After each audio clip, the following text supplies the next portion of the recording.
أصدقائي المشاهدين، أهلا وسهلا بكم في أول حلقة من حلقات برنامج الزتونة. النهاردة إن شاء الله قبل ما ندرس المقامات لازم نكون عارفين شوية حاجات بسيطة قوي عن المقامات. يعني إيه مقام؟ يعني إيه سلم المقام؟ يعني إيه مفتاح المقام؟ يعني إيه درجات ركوز المقامات وبتتقسم إزاي؟ بسرعة جدا هنتكلم عن المقام.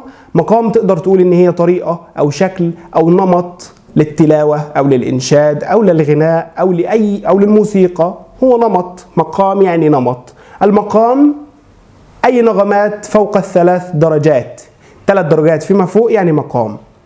المقام بقى في الموسيقى نفسها مجموعة درجات متتابعة بينها أبعاد ثابتة تعطي طابع خاص وحالة شعورية خاصة بها، وبتتكون من سلم مكون من 8 درجات.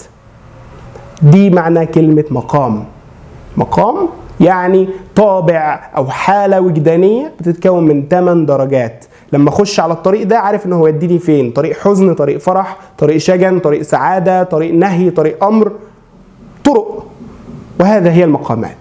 تاني حاجة سلم المقام. اي مقام في الدنيا ليه سلم. يعني ايه سلم؟ يعني 8 درجات. الدرجة اللي بنبدأ بيها بننتهي بيها. نفترض ان انا هبدأ بالدو، يبقى دو ري مي فا صول لا سي دو. ده سلم مقام العجم مثلا.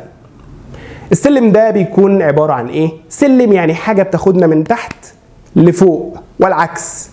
يعني السلم اللي عندنا في البيت بيجيبنا من تحت يطلعنا فوق، او يجيبنا من فوق ينزلنا لتحت. وتسمى بكده ليه؟ لان فعلا الدرجات متدرجة.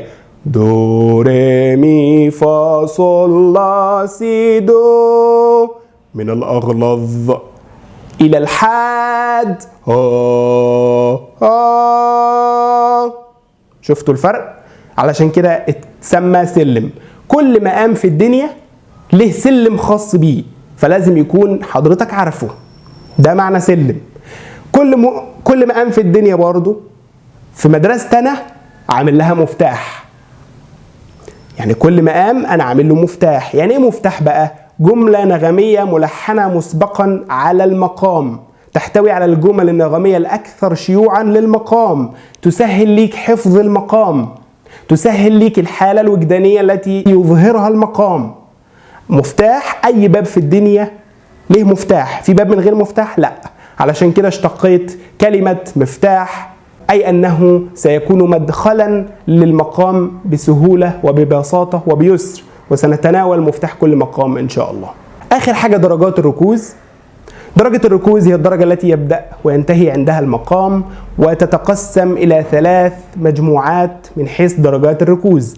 المقامات ال8 عندنا 8 مقامات، مجموعة في كلمة صنع بسحرك. الصاد صبا، النون نهواند، العين عجم، البه بياتي، السين سيكا، الحاء حجاز، الره راست، الكاف كرد. هنقسمهم زي ما احنا شايفين قدامنا في التقسيمة دي إلى 3 مجموعات. يبقى درجة الركوز هننزل منها 3 مجموعات. مجموعة مقامات بتستقر على درجة الدو، مجموعة مقامات بتستقر على درجة الري، مجموعة مقامات بتستقر على درجة المي سيكا. المقامات التي تستقر على درجة الدو هم العجم والنهواند والرست. المقامات التي تستقر على درجة الري هما البياتي، الحجاز، الصبا، الكرد. المقامات التي تستقر على درجة المي سيكا هو مقام واحد وهو مقام السيكا، والمستخدم في بلادنا العربية هو مقام الهزام، اسمه سيكا الهزام. وبكده اتكلمنا عن يعني ايه مقام، يعني ايه سلم، يعني ايه مفتاح، يعني ايه درجة ركوز المقام. تابعونا من الحلقة القادمة ان شاء الله نستعرض مع بعض اول مقام من المقامات الاساسية. شكرا لكم، كان معاكم احمد شفيق.